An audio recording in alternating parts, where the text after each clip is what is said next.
Chapter 3. Now the serpent was more than cunning than any beast of the field which the Lord God had made. And he said to the woman, Has God indeed said, You shall not eat of every tree of the garden?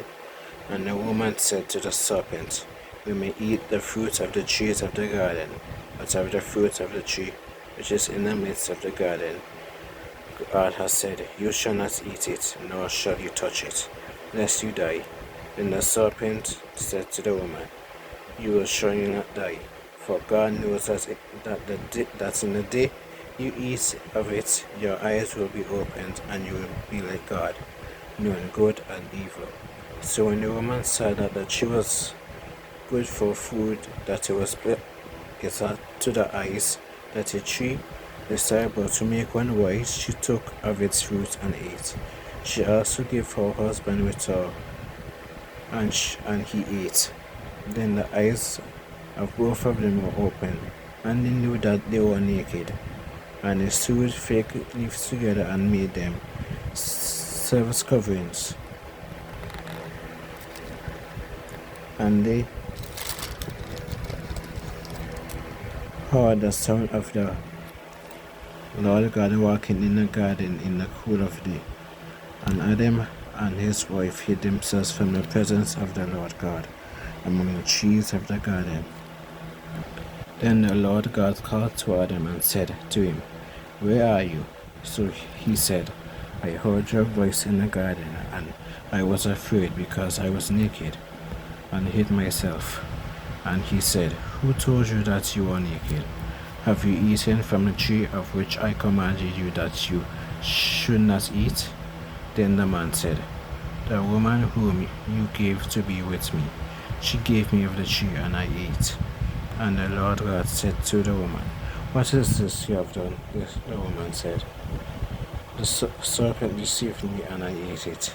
So the Lord God said to the serpent, Because you have done this, you are cursed more than all cattle, and more than every beast of the field. On your belly you shall go, and you shall eat dust all the days of your life.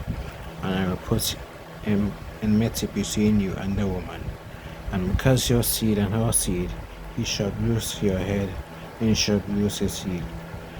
To the woman he said, I will greatly multiply your sorrow and your conception. In pain you shall bring forth children. Your desire shall be for your husband, and he shall rule over you.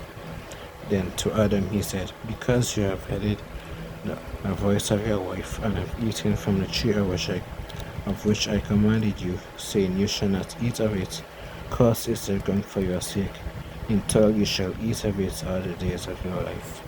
Both thorns and thistles it shall bring forth for you, and you shall eat the herb of the field. In the sweat of your face you shall eat bread till you turn to the ground, for out of it you are taken. For dust you are, and to dust you shall return. And Adam called his wife's name Eve, because she was the mother of all living.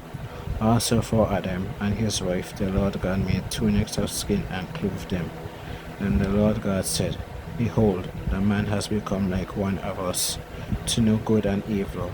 And now, lest he be put his hand and take out the tree of life and eat and live forever. Therefore the Lord God sent him out of the garden of Eden to the ground of which he was taken. So he drove out the man, and placed cherubim at the east of the garden of Eden, and a flaming sword which turned every way to guard the way of the tree of life.